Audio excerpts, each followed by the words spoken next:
So there's two things that the Niners want to do. There's one that's it's sort of like a regular, like an NFL season or like a TV show. It's a week to week thing. It's like a smaller window of a storyline, and then there's the overarching storyline that goes from season to season. The storyline that's in a shorter time frame is one that kind of surprised everyone. A little plot twist to the 49ers in 2022 was Deebo Samuel saying, "I want out." And one thing that the Niners wanted to do with that, they have succeeded in. They've taken a lot of air out of the room. They've taken a lot of heat off the situation. That's what they wanted to do. That's what I thought they wanted to do. I thought they didn't want to trade him in a million years.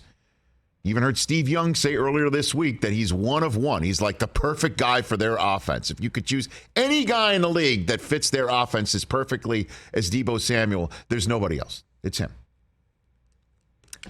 So check that box. They've done it. They've held on to him. And who's talking about it now? Nobody's paying attention to what Deebo's Instagramming or tweeting, and we're not talking about who he's following or not. We're not on it. They've taken all of that out of the room. Those were fun times, though. Well, I mean, what his videos of him in the club and somebody had, paid for the sign, Come back to the 9, and he was like, none of that. Like I said, we can still get tables at that club whenever you want to go. So, sure.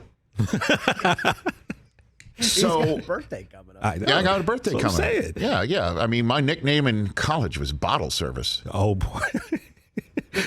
Richie Bottle Service? I'm just lying. I'm going to use that, though. Please.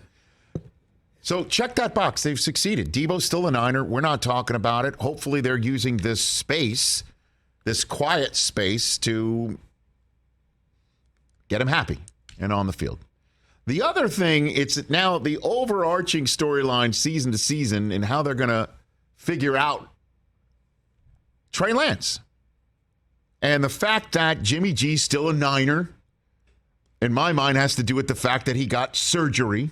I think he'd have been long gone if he was healthy. And people don't believe it. Because look what Jimmy G did last year. Trey Lance could not have done that. Trey Lance had an opportunity to do that, and he could not do that. So Jimmy G had to come in and save the day, even though every single time he threw it, everybody's, heart was in their throat from the 49ers. I got texts and tweets from 49er fans, personal and followers, who are just like, oh, just make sure Jimmy doesn't throw it. And then after he threw it and actually had a good game, how about that Jimmy G? But I'm a little nervous for next time. That's how the Niners live with Jimmy G. Great until he's not. That's a YP. And that's why, YP. That's why they traded all them picks to go up to the 3rd overall spot and take this kid. Now, at some point, the Niners are going to have to turn the keys of the car over to him.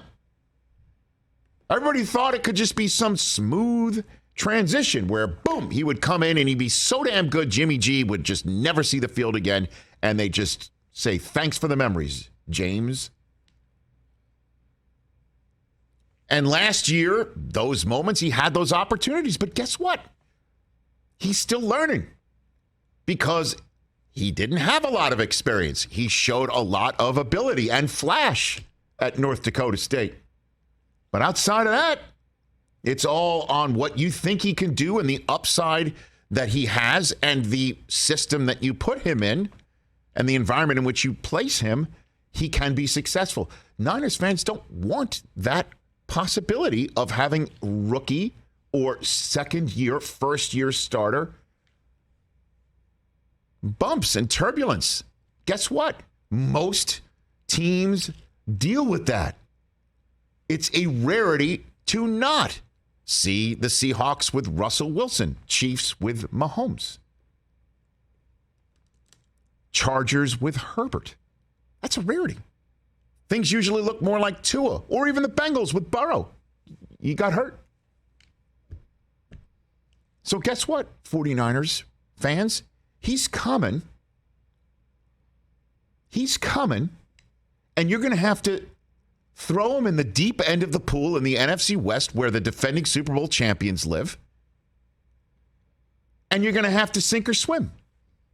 And you're going to hope that he's going to win more than not because he has Debo. He's got George Kittle, who's joining us later on this program later on this week. And a defense with Bosa and the rest of them. And a coaching staff that knows how to do it. That's why we were so surprised to see the Niners just trade everybody to go up and get somebody with the 3rd overall pick in the draft, a rookie quarterback who they finally take, who hardly had any experience the year before. So get ready. And I think he'll do well. I really do. When it all comes down to it, that's it. Anybody who's thinking, well, they'll still have Jimmy G and then Lance will just sit there and still learn. Nonsense. Nonsense. Personally, I think everybody who's wondering why Jimmy G's still there, or he's still there as insurance, and they could still use him. In the same way that you heard, the coach say again, we love him, he loves us. And we still believe that. Nuh-uh. I think deep down, I think what's going on in the offices of the 49ers is Lance is absolutely going to be the day one, week one starter. They absolutely knew this day would have to come. They were kind of surprised, I think, and pleasantly surprised that it did not have to come last year. Pleasantly surprised. I completely disagree.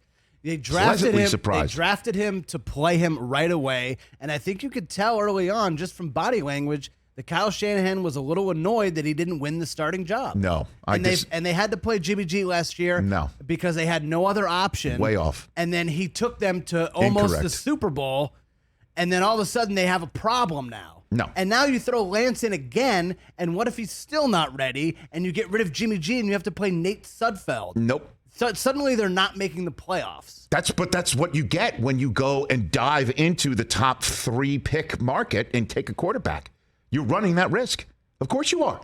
Yeah, and it was a bad move then. That's what the Jets do. Move now. That's what the Jets did then.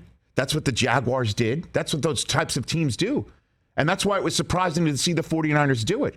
But you can't label it a bad move. And the reason why they went with Garoppolo is because they could. And they used Lance in a way that where he threw the first touchdown pass of the season. That was the intent of using him. And that, I think, adversely affected Garoppolo to the point where they didn't want to try it anymore. And then they gave him a shot at it starting, and he wasn't ready yet. Not to win a Super Bowl for the Niners. And they had the ability to go back to Garoppolo and keep the kid sat. But the Sands have run through the hourglass on that, and he's coming. Now, you could sit here, and that's why I looked at you and I know, went to but break. imagine if the 49ers had Jamar Chase with Jimmy Garoppolo. Well, you're not moving all the way up to take a wide receiver, Chris. They never would have gotten him. They would have stayed put. Great, they could have had Micah Parsons. They could have had your guy. They could have had Mac Jones. Now, that's the argument if you want to have one, but not that Lance is not going to be the guy.